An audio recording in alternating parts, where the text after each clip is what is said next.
ভালো লাগে না। তো সাপ বলছে, বেয়াদব, এত বড় সাহস, তুই আমার ভুল ধরিস। এমনি ফস করে উঠেছে। আর ব্যাং বলছে, ও বাবা, এত প্রশংসা করলাম, ভাল লাগলো না, একটা বদনাম করলাম, গায়ে লেগে গেল। ব্যাং মারছে, লাফ গিয়ে পড়ছে পুকুরে। আর এদিকে ছিল এক রাখাল বাবা পাশে, বলছে, কে রে ফসফস করলো? এসে দেখছে মাশাআল্লাহ সাপ মামা এমনে আছে। এদিকে রাখাল মামার হাতে ছিল বিশাল বড় এক বরকতুল্লাহ হেদায়েতুল্লাহ লাঠি, বিশাল বড় লাঠি। সাপকে দেখে ওর হাত সুরসুর শুরু করেছে, ওই জায়গায় বিসমিল্লাহ বলে শুরু। 5 মিনিটে বাড়াইয়া সমান করে সাপকে এমনি সোজা করে ফেলেছে। 2 ঘন্টা পরে ব্যাং বলছে, কি রে বন্ধুর কোনো ফসফস নাই, বন্ধু গেল কোথায়? পুকুর থেকে উঠে আসছে, দেখছে আয় হায়, বন্ধু তো একদম সোজা। কাছে আসছে, দেখছে বন্ধু আর জিন্দা নাই, বন্ধু মহিলা ভূত হয়ে গেছে, ফেনামেনা সব বের হয়ে গেছে। এবার ব্যাং কাছে এসে বলছে, সাপ বন্ধু, সোজা তো আপনি হইলেন, তবে ফেনা বের হয়ে সোজা হইলেন, ফেনা থাকতে সোজা হইতে পারলেন না। তা আমার প্রিয় আমলিক ভাইরা, আপনারা তো ভালো হওয়া কপালে লেখাই ছিল, তবে ভালো হইতে পারেন নাই, কারণ ক্ষমতার বালাই ছিল বড় একটা বালাই, ক্ষমতা আপনাকে ভালো হতে দেয় নাই।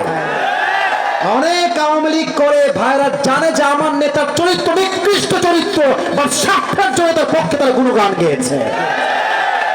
ফসল্লি রব্বিকা ওয়ানহার, নামাজ পড়বা নেতার জন্য নয়, ব্যক্তি পূজার জন্য নয়, নামাজ হবে জাস্ট 1 সপ্তাহের জন্য। তিনি কে বলেন তো? আমাদের ইসলামের দ্বিতীয় খলিফার নাম কি ছিল?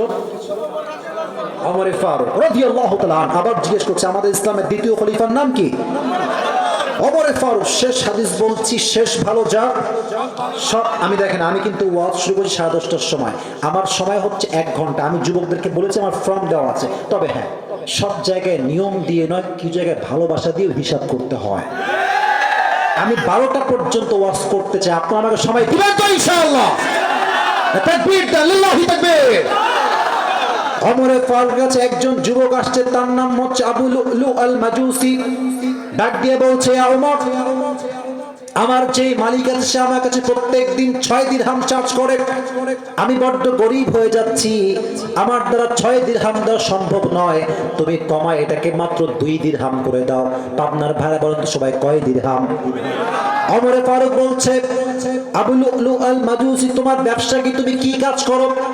ডাক দিয়ে বলছে, ওমর, আমি হলো চাকুর ব্যবসা করি, বিশাল লম্বা লম্বা খঞ্জর বানাই। খঞ্জর, ডান হাত দেখেন, এটাও চাকু, এটাও চাকু, মাঝখানে হচ্ছে খঞ্জর, হ্যান্ডেল।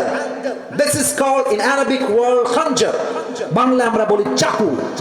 তো বলছে, তুমি চাকু বানাও, খঞ্জর, তোমার ব্যবসার লাভ তো অনেক বেশি রে ভাই, তোমার তো 2 দিরহাম নয়, 6 দিরহাম নয়, you should be charge 10 dirham at least, তোমার তো 10 দিরহাম চার্জ হওয়া দরকার। কাফের গেছে খেপে, একদম রেগে মেগে ফায়ার। আমি যেহেতু কাফের, তাই তুমি আমার বেলায় হয়েছ গরম, আর সবাই যেহেতু মুসলমান, তাই তুমি সবাই বেলায় নরম, তাই না অমর? একদম হুমকি দিয়ে বের হয়ে গেছে। সারা অমরকে হত্যা করবে কেমনে প্ল্যান করেছে, বিশাল লম্বা একটা খঞ্জর বানিয়েছে অমরকে হত্যা করবার জন্য। আচ্ছা, শীতকালে আমরা ওই ঠান্ডা লাগলে কি মুড়ি দিয়ে বাহিরে বের হই? হ্যাঁ, হয়েছে হয়েছে, বলো সবাই, কি মুড়ি দেই? চাদর। দেখেন, এটা হচ্ছে খঞ্জর, এটা পেটের ডান দিকে রেখে এমনে ঢেকে দিয়েছে। কিন্তু সে তো মুনাফিক, রূপ ধারণ করবে কেমনে যে কেউ চিনতে পারবে না, সেটা চাদর নিয়েছে, 2 পাশে ঝোলানো শাল। পাকিস্তানের সবাই বলে শাল, আমরা বলি চাদর। তো 2 পাশে শালটা ঝুলিয়েছে। শালের এই পাশ অর্থাৎ চাদরের উপরের উপরি ভাগটা এমনে, মানে এই পার থেকে দিয়ে এই পর্যন্ত দিয়েছে, আর নিচ থেকে ডানের অংশটা এমনে দিয়ে এই বরাবর দিয়ে পুরো মুখটাকে ঢেকে দিয়েছে। কেউ চিনতে পারছে না কে এই ব্যক্তিটা, কে, এটা কি কাফের না মুসলমান, কেউ চিনতে পারে না। ওমর ফারুক ফজর নামাজ পড়াইতে আসছে, এসেই বলছে, সফু সুফুফাকুম, কাতার সোজা করো, কাঁধে কাঁধ মিলিয়ে দাঁড়াও, আল্লাহু আকবার। হাত বেঁধেছেন। এবার আমার চেহারা কেউ দেখবেন না প্রিয়, এবার হাদিস বুঝতে চাইলে আমার হাত যতটুকু পেটের দিকে দেখা যায়, look at my hand, look at my বেলি সাইড, এই যে পেটের দিকটা দেখে যতটুকু দেখা যায়। উনি প্রথমেই হাত বেঁধে সানা পড়েছেন, সূরা ফাতিহা পড়েছেন, কিরাত পড়েছেন। এরপরে আল্লাহু আকবার দিয়ে রুকুতে গিয়েছেন। Exactly at the same time পেছন থেকে আবু লুলু আল মাজুসি তার চাদরটাকে এমনি উড়িয়ে দিয়েছে, আর পেটের ডান দিক থেকে খঞ্জরটা বের করে এবার একবার ডান দিকে আমার হাতের দিকে তাকান, শুধু একবার তাকাবেন, আবার নিচে তাকাবেন। এটাও ছুরি, এটাও ছুরি, এটা হচ্ছে হ্যান্ডেল ধরার জায়গা। এবার পেটের দিকে তাকান, সবাই পেটের দিকে।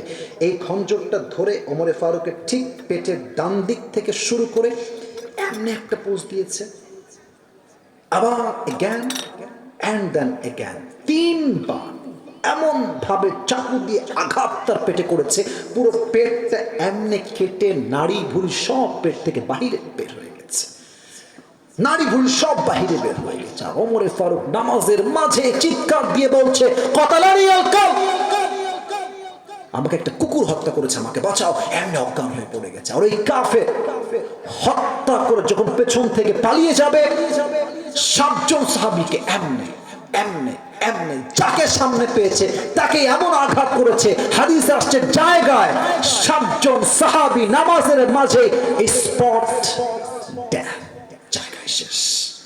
এবার 2-1 জন সাহাবী নামাজ ছেড়ে এসে ওমর ফারুককে তুলে সাইডে নিয়ে গেছে।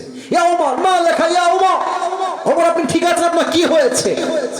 Omar Farooq is totally and completely senseless, কোনো চোখের দৃষ্টি নাই, কথা নাই, আওয়াজ নাই, বোবা, অজ্ঞান হয়ে গেছে। ডাক্তাররা সব আসছে, ওমরকে বাঁচাও। কে সে ওমর? যার শাসন এতটা ইনসাফ ভিত্তিক ছিল, যার শাসন আমলে একটা বাঘ আর একটা হরিণ একই ঘাটে পানি পান করেছে, সুবহানাল্লাহ পড়েন। সে মানুষটা মারা যাচ্ছে, নাড়ি ভুঁড়ি সব বের হয়ে গেছে। এবার ডাক্তাররা এসে 2 হাত কাঁধে দিয়ে হালকা করে তুলেছে পানি পান করাবার জন্য। 2 ঠোঁট এমনি হা করে পানি দিয়েছে। পানি যখন মুখে দিয়েছে, গলা দিয়ে পানিটা নেমে, বুক দিয়ে নেমে, পেট এমন ভাবে কেটে গেছে, সব পানিগুলো পেট দিয়ে গল গল করে বাহিরে বের হয়ে গেছে। দুধ নিয়ে আসছে, দুধ গাঢ় খাবার সহজে বের হবে না, দুধ নিয়ে আসছে, দুধ দিয়েছে, দুধটাও গলা দিয়ে বের হয়ে বুক দিয়ে নেমে পুরো পেট কেটে বাহিরে বের হয়ে গেছে।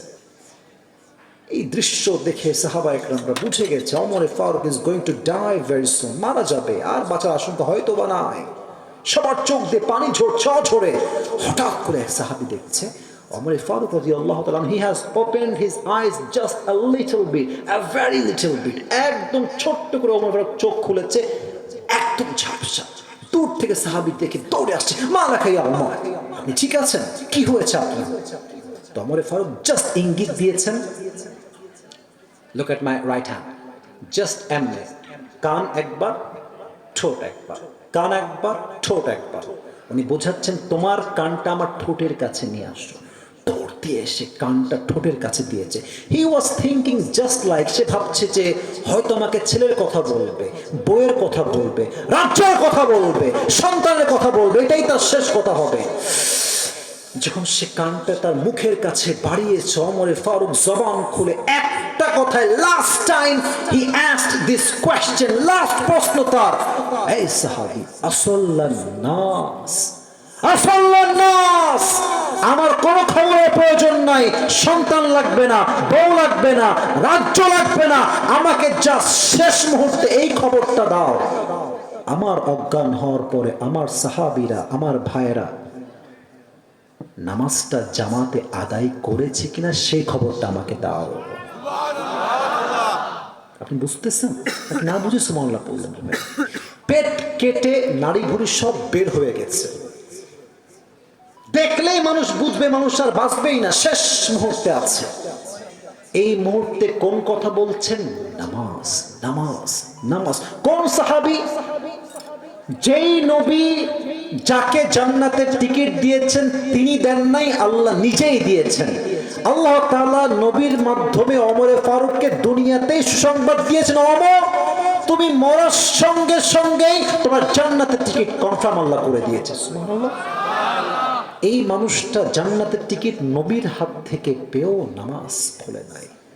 আর তুমি কোন কনফার্ম জান্নাতি যে নামাজের আজান হয় আসরের, আর যুবকরা মোড়ে মোড়ে দাঁড়িয়ে পাবজি এবং ফ্রি ফায়ার খেলে বেড়ায়?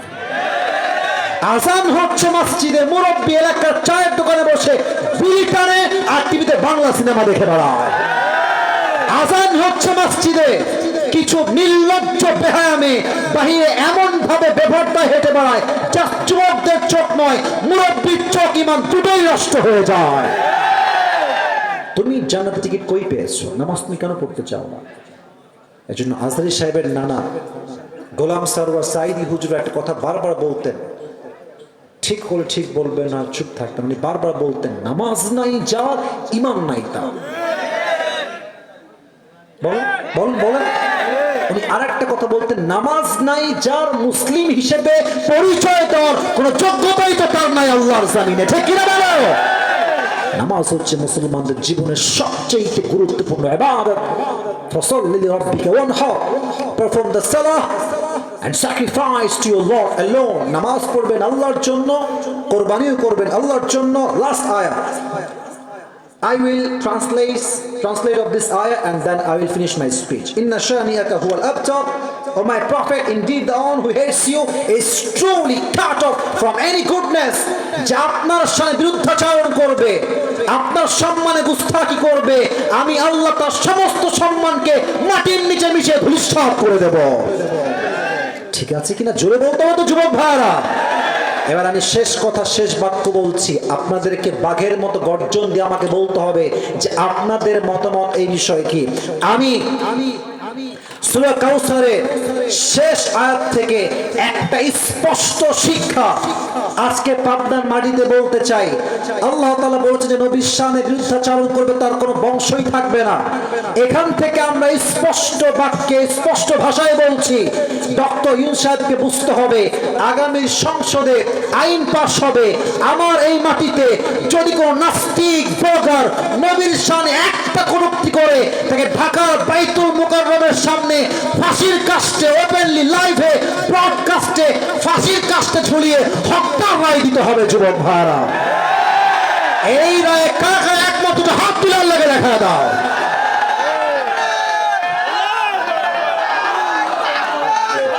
ঠিক আছে, মাশাআল্লাহ, মাশাআল্লাহ, লিল্লাহু তাকবীর।